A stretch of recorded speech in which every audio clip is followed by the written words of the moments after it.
Voici une question dont la réponse va changer la vie de ceux qui prendront Dieu au mot.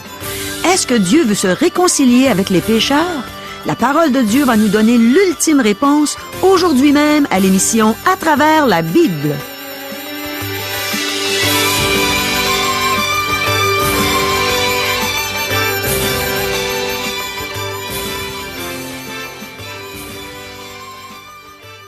Chers auditeurs, pour en savoir davantage sur le contenu de cette émission, vous pouvez contacter en tout temps Radio Espoir via Internet à www.radioespoir.ca ou par téléphone, sans frais, au 1-877-l'Espoir, 1-877-537-7647. Bonjour, ici Caro. On a encore de bonnes questions pour vous aujourd'hui et surtout de bonnes réponses qui les accompagnent. Voici premièrement les questions. Que signifie le sacrifice d'action de grâce qui était offert dans l'Ancien Testament? Est-ce que tous les croyants ne font qu'un en Christ? Est-ce que Dieu veut se réconcilier avec les pécheurs? Est-ce que Christ était entièrement consacré à son Père? Est-ce qu'il était le serviteur de Dieu? Est-ce que Christ, l'agneau de Dieu, est notre substitut? Est-ce que le croyant doit se consacrer entièrement à Dieu pour avoir une communion complète avec lui? Et voici une question qui s'adresse à vous, mes chers amis. Entendez-vous l'appel de Christ? Si vous ne l'avez pas encore entendu, il y a de bonnes possibilités que vous l'entendiez pendant cette émission. Le pasteur Régent Joly va nous en parler, et tout ce qu'il va nous dire vient de la parole de Dieu. Et cette parole est sans erreur. Écoutons-la. Mais premièrement, prions. Oui, Seigneur, on sait que ta parole est sans erreur. Et on te demande de nous instruire d'une manière spéciale cet après-midi. On te demande de toucher le cœur de tous ceux qui n'ont pas encore entendu ton appel. Amen. À toi, Régent. Merci, Caro. Mes amis, aujourd'hui, nous allons étudier une offrande d'odeur agréable dans le 3e chapitre du livre de Lévitique. Nous avons déjà étudié l'Holocauste et l'offrande de fleurs de farine. Cette dernière offrande représente l'humanité parfaite de Jésus-Christ. Nous devons parfois souligner le fait que Jésus était parfaitement humain. Il pouvait s'épuiser et s'arrêter à un puits. Il pouvait pleurer devant un tombeau. Il pouvait désirer prendre un petit enfant dans ses bras. Jésus-Christ était un être humain parfait. Il était aussi Dieu fait chair. Maintenant, nous sommes rendus au sacrifice d'action de grâce. Ce sacrifice illustre la communion du croyant avec Dieu en passant par Jésus-Christ. Ce n'est qu'en passant par Jésus-Christ que nous pouvons nous approcher de Dieu. Il est le seul chemin. Il n'y a pas de sacrifice qui puisse illustrer tous les merveilleux aspects de la personne de Jésus-Christ et de sa gloire. Tout comme nous avons besoin de 4 évangiles dans le Nouveau Testament pour présenter tous les éléments essentiels de la vie terrestre de Jésus, nous avons besoin des 5 offrandes du Lévitique pour illustrer sa personne et son œuvre. Nous verrons qu'il y a des similitudes entre l'Holocauste et le sacrifice d'action de grâce, mais il y a aussi des différences importantes. Le sacrifice d'action de grâce est unique. Le sacrifice d'action de grâce ne parle pas de la paix que Christ a faite par son sacrifice à la croix, car cela a un rapport avec le péché, et cet aspect est illustré par les 2 sacrifices d'odeur non agréables. Dans l'épître de Paul aux Colossiens, chapitre 1er, versets 20 à 22, nous lisons « Il a voulu par lui réconcilier tout avec lui-même, tant ce qui est sur la terre que ce qui est dans les cieux, en faisant la paix par lui, par le sang de sa croix. Et vous, qui étiez autrefois étrangers et ennemis par vos pensées et par vos mauvaises œuvres, il vous a maintenant réconciliés par sa mort dans le corps de sa chair, pour vous faire paraître devant lui saint, irrépréhensible et sans reproche. » Le sacrifice d'action de grâce n'a pas rapport à cet aspect de l'œuvre de Christ. Le sacrifice d'action de grâce illustre plutôt la paix dont Paul parle dans sa lettre aux Éphésiens. C'est la paix qui met les croyants en communion avec Dieu par le Saint-Esprit, en passant par Jésus-Christ. Voici cette lecture. Mais maintenant, en Jésus-Christ, vous qui étiez jadis éloignés, vous avez été rapprochés par le sang de Christ. Car il est notre paix, lui qui des deux n'en a fait qu'un, et qui a renversé le mur de séparation, l'inimitié, ayant anéanti par sa chair la loi des ordonnances dans ses prescriptions, afin de créer en lui-même, avec les deux, un seul homme nouveau, en établissant la paix, et de les réconcilier, l'un et l'autre, en un seul corps, avec Dieu par la croix, en détruisant par elle l'inimitié. Il est venu annoncer la paix à vous qui étiez loin, et la paix à ceux qui étaient près. Car par lui, nous avons les uns et les autres accès auprès du Père, dans un même esprit.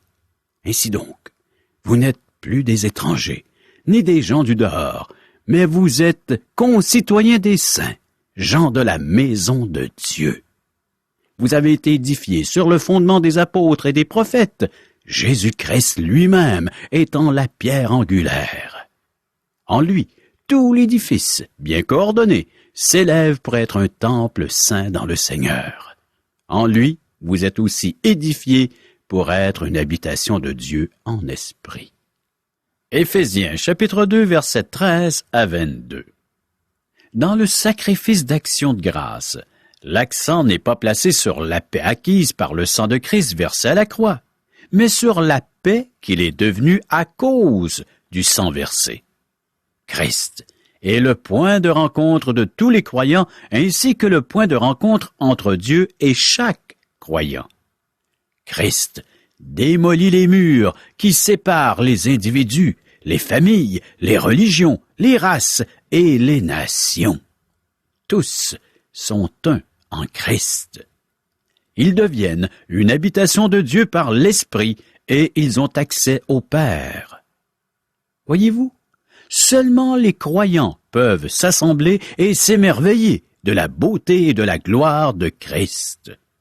Seulement les croyants peuvent être en communion entre eux, ainsi qu'avec le Père et son Fils Jésus-Christ. C'est ce que l'apôtre Jean affirme. Ce que nous avons vu et entendu, nous vous l'annonçons à vous aussi, afin que vous aussi vous soyez en communion avec nous. Or, notre communion est avec le Père et avec son Fils Jésus-Christ. Citation de 1 Jean chapitre 1er verset 3. Le sacrifice d'action de grâce rassemble tous les véritables croyants. C'est lorsque nous nous rassemblons autour de la personne de Christ que nous sommes en communion entre nous. Mes amis, ne me dites pas que vous êtes en communion avec tous et chacun, je ne puis l'être. Mais rien ne peut m'empêcher d'être en communion avec qui que ce soit, qu'importe d'où il vient, si nous pouvons nous rencontrer autour de la personne de Christ. Nous sommes tous un en Christ. Nous sommes tous égaux devant Christ. Nous pouvons nous réjouir en la présence de Christ. Êtes-vous ces véritables croyants qui cherchent le rassemblement autour de la personne de Christ? Chers amis, débutons notre lecture du Lévitique chapitre 3, verset 1er. Lorsque quelqu'un offrira à l'Éternel un sacrifice d'action de grâce, s'il offre du gros bétail, mâle ou femelle, il l'offrira sans défaut devant l'Éternel. D'une certaine façon, le sacrifice d'action de grâce touche tous les aspects de l'œuvre de Jésus-Christ. Le pécheur peut venir à Dieu car Christ l'a réconcilié par le sang de la croix. C'est aussi sur le fondement de l'œuvre de Christ à la croix que le croyant peut avoir une communion avec Dieu en Jésus-Christ. Christ et son œuvre rédemptrice furent acceptés par Dieu qui en est pleinement satisfait. Cependant, l'accent du sacrifice d'action de grâce est principalement pour la communion. Quel appel est-ce que l'Évangile lance aux pécheurs?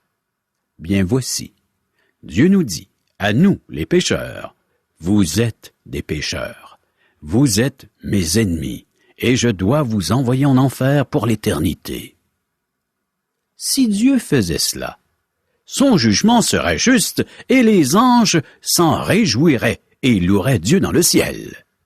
Mais, mes amis, Christ a versé son sang à la croix pour nous.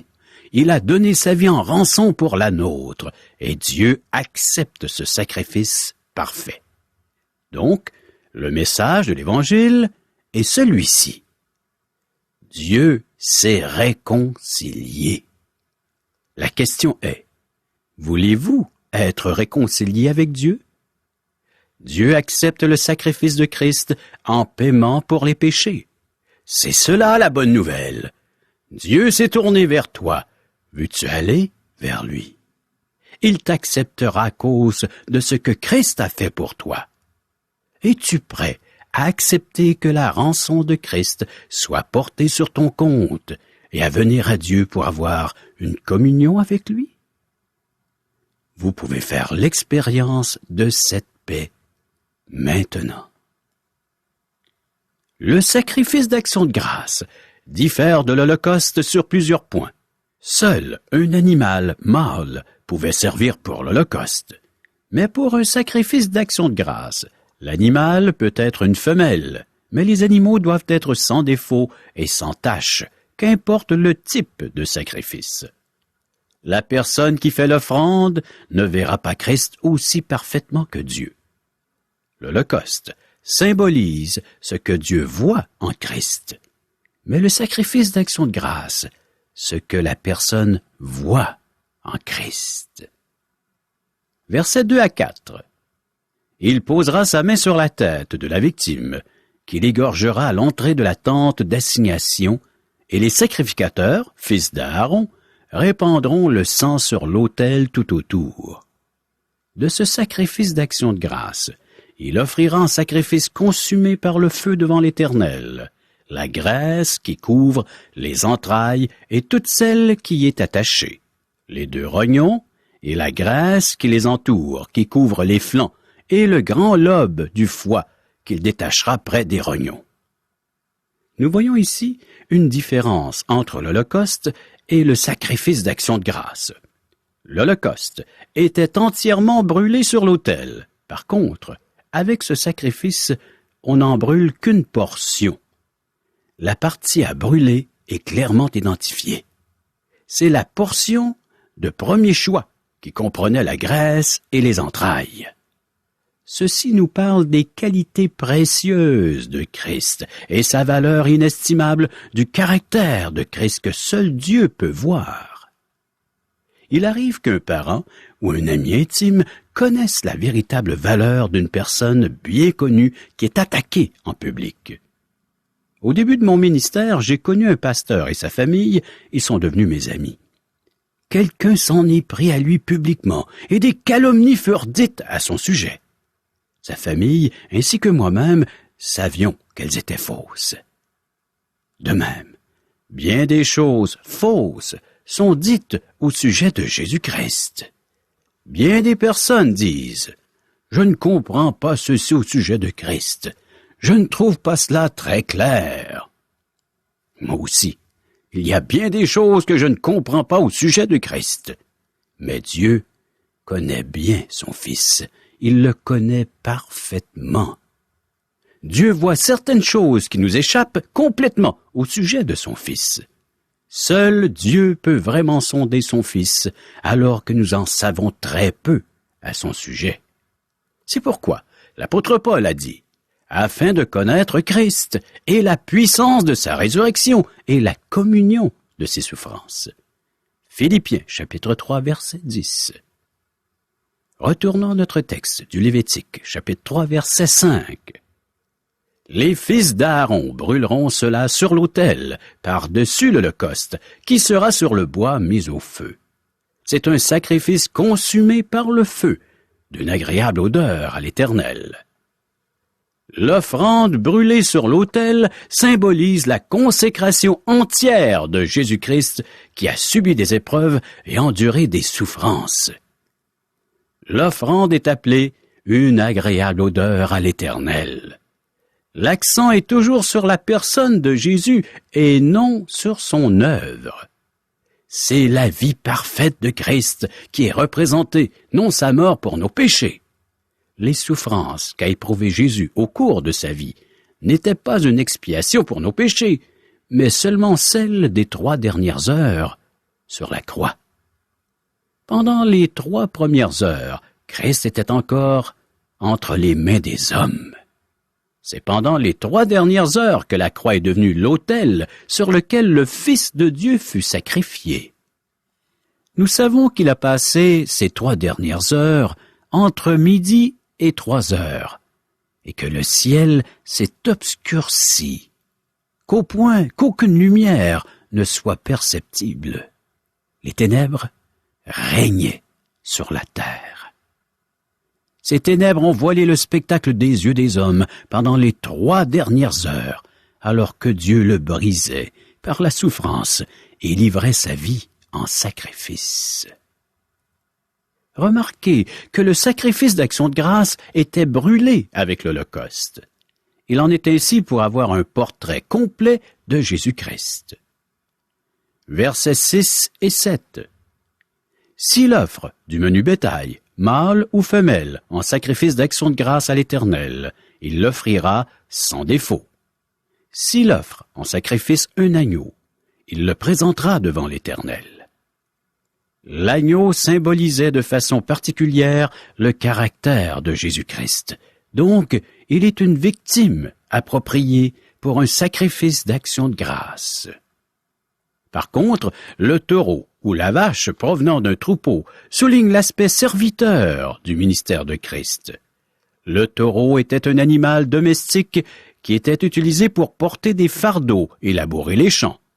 Il était utilisé pour le transport et le commerce. Le taureau était un serviteur et un ami de l'homme. Le taureau symbolisait Christ comme serviteur de Dieu. C'est cet aspect du ministère de Christ qui est souligné dans l'Évangile selon Marc. Maintenant, nous devons comprendre que Christ, en tant que serviteur, n'était pas un domestique ou un portier. Il n'accourait pas aussitôt que quelqu'un l'appelait. Christ était le serviteur de Dieu, et c'est la volonté de Dieu qu'il est venu accomplir. Par contre, l'agneau représente le Christ qui s'identifie à l'homme dans sa vie et dans sa mort. Avez-vous déjà remarqué cela? Au début du ministère de Jésus, Jean-Baptiste a désigné Christ par ces mots. « Voici l'agneau de Dieu qui ôte le péché du monde », rapporté par l'évangéliste Jean, chapitre 1er, verset 29. Jean-Baptiste faisait allusion à l'œuvre de Christ. Plus tard, il a dit, « Voilà l'agneau de Dieu ». Jean, chapitre 1er, verset 36, en faisant allusion à sa personne. Depuis le début, l'agneau a toujours annoncé que Christ était qualifié pour prendre notre place et porter nos péchés. Abel a sacrifié un agneau. Je pense que Dieu a revêtu Adam et Ève avec des peaux d'agneau. Je ne peux pas le prouver, mais j'ai tendance à le croire, vu qu'Abel a offert un agneau. Le prophète Isaïe, chapitre 53, nous indique clairement que Christ était notre substitut pour porter nos péchés. En voici la lecture. Semblable à un agneau qu'on mène à la boucherie, à une brebis muette devant ceux qui l'attendent, il n'a point ouvert la bouche. Ésaïe chapitre 53, verset 7. Christ est comparé à un agneau. L'agneau devient notre substitut. Au ciel, après sa résurrection, Jésus-Christ est toujours appelé un agneau. Et je vis au milieu du trône et des 4 êtres vivants et au milieu des vieillards, un agneau qui était là comme immolé. Il avait 7 cornes et 7 yeux, qui sont les 7 esprits de Dieu envoyés par toute la terre. Apocalypse, chapitre 5, verset 6. Christ sera appelé l'agneau lors de son retour glorieux. Et il disait aux montagnes et aux rochers, « Tombez sur nous, et cachez-nous devant la face de celui qui est assis sur le trône, et devant la colère de l'agneau. Car le grand jour de sa colère est venu, et qui peut subsister? » Apocalypse chapitre 6, versets 16 et 17. De tous les sacrifices, l'agneau est probablement la représentation la plus complète de Christ. Nous ne lirons pas les détails du rituel qui sont identiques à ceux du taureau. Cependant, je tiens à préciser que le gras était considéré la meilleure partie d'un animal à cette époque, et Dieu demande ce qu'il y a de mieux. Nous voyons le sens profond du sacrifice d'action de grâce. La communion avec Dieu repose sur le sang de Christ. Mais il y a un autre aspect à cette communion. Afin qu'elle soit complète, le croyant doit se consacrer entièrement à Dieu. Ces deux aspects de la communion avec Dieu sont compris dans l'invitation merveilleuse de Christ. Écoutons-la à nouveau. « Venez à moi, vous tous qui êtes fatigués et chargés, et je vous donnerai du repos. » Matthieu chapitre 11, verset 28. Christ nous propose un repos symbolisé par le sang répandu, et c'est le repos de la rédemption. Prenez mon joug, prenez-le sur vous, recevez mes instructions, car je suis doux et humble de cœur, et vous trouverez du repos pour vos âmes. Car mon joug est doux et mon fardeau léger. Matthieu chapitre 11, versets 29 et 30. Ceci est le repos symbolisé par le gras. Nous devons venir à Dieu et nous consacrer à lui. C'est le repos de la consécration. Verset 11. Le sacrificateur brûlera cela sur l'autel. C'est l'aliment d'un sacrifice consumé par le feu devant l'Éternel. Ceci est un article étrange que certains associent à des offrandes païennes. Mais nous avons quelque chose de très différent ici. Ce n'est pas la personne qui invite Dieu à un festin, mais Dieu qui invite l'homme à un festin avec lui. Malheureusement, nous n'avons pas le temps d'examiner cela en détail aujourd'hui. Passons au prochain sacrifice, celui d'une chèvre. Verset 12. Si son offrande est une chèvre, il la présentera devant l'Éternel. Jésus est la victime propitiatoire qui détourne la colère de Dieu pour nos péchés. Donc, il a entièrement quitté la dette due pour ceux-ci. Vous avez sûrement déjà entendu l'expression « bouc émissaire ». Aujourd'hui, un bouc émissaire est une personne qui porte le blâme pour la faute d'un autre. L'expression tire son origine de la Bible et le concept est bien illustré dans Lévitique chapitre 16. Jésus est notre bouc émissaire. Versets 13 à 17. Il posera sa main sur la tête de sa victime, qu'il égorgera devant la tente d'assignation, et les fils d'Aaron en répandront le sang sur l'autel tout autour. De la victime, il offrira en sacrifice consumé par le feu devant l'Éternel, la graisse qui couvre les entrailles et toute celle qui y est attachée, les 2 rognons et la graisse qui les entoure, qui couvre les flancs, et le grand lobe du foie, qu'il détachera près des rognons. Le sacrificateur brûlera cela sur l'autel, toute la graisse est l'aliment d'un sacrifice consumé par le feu, d'une agréable odeur à l'Éternel. C'est ici une loi perpétuelle pour vos descendants dans tous les lieux où vous habiterez. Vous ne mangerez ni graisse, ni sang. Mes chers amis, prochaine émission, lisez et méditez. Lévitique chapitre 4, versets 1 à 12. Merci beaucoup, Régent. Mes amis, avez-vous entendu l'appel de Dieu à travers son enseignement aujourd'hui? Régent vient de nous mentionner que Christ nous a aimés et qu'il s'est sacrifié pour nous. Il a été notre substitut. Il ne nous reste qu'à le reconnaître comme tel et à lui demander de nous sauver, de nous donner la vie éternelle. Jean-Baptiste a dit « Voici l'agneau de Dieu qui ôte le péché du monde. » Et Jésus a dit « Mes brebis entendent ma voix. Je les connais et elles me suivent. » As-tu entendu la voix de Jésus à travers l'enseignement que Régent nous a communiqué aujourd'hui? Réalises-tu que Jésus a versé son sang de son propre gré dans le but d'être ton substitut, de recevoir ton châtiment à ta place? Il a payé la facture. Et maintenant, il veut mettre cette facture dans tes mains. Elle dit, payé en entier. Tu n'as rien à payer. Tu n'as rien à donner à Dieu, sauf tes péchés. Il y a juste tes péchés qui t'appartiennent. Ta vie ne t'appartient même pas.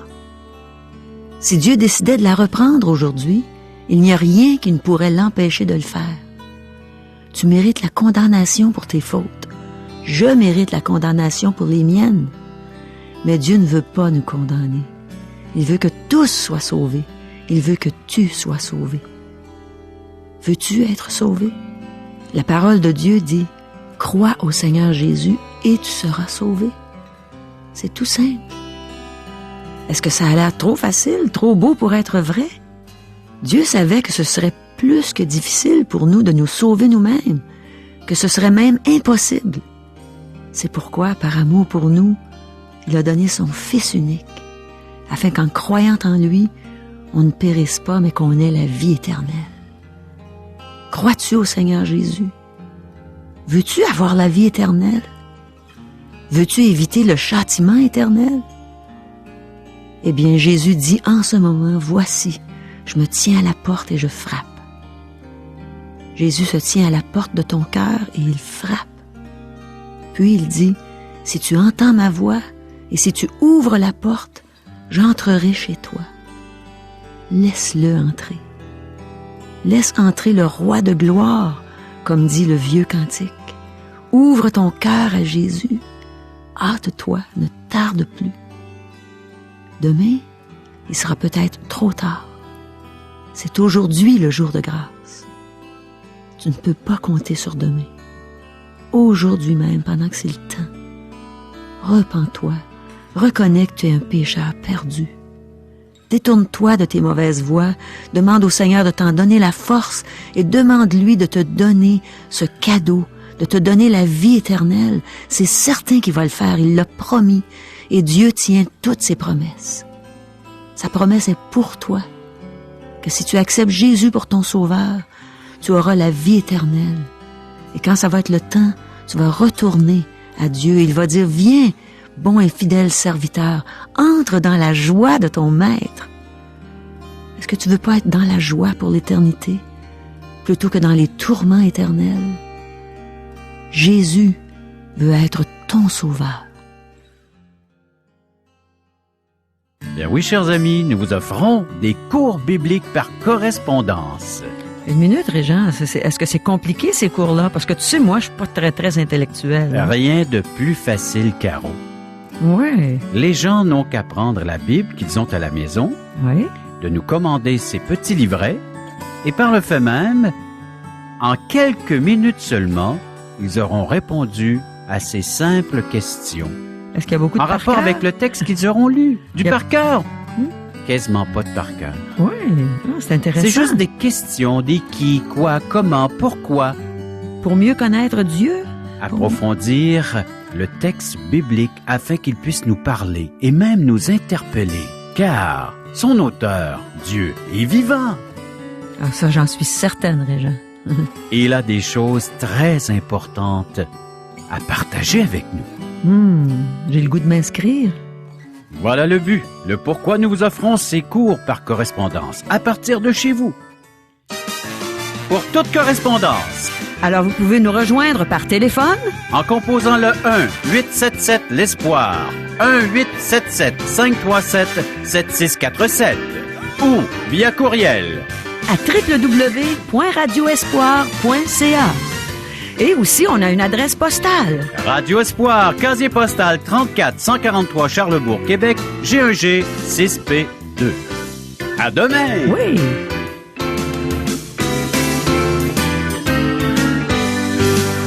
Cette émission vous a été présentée par Radio Espoir.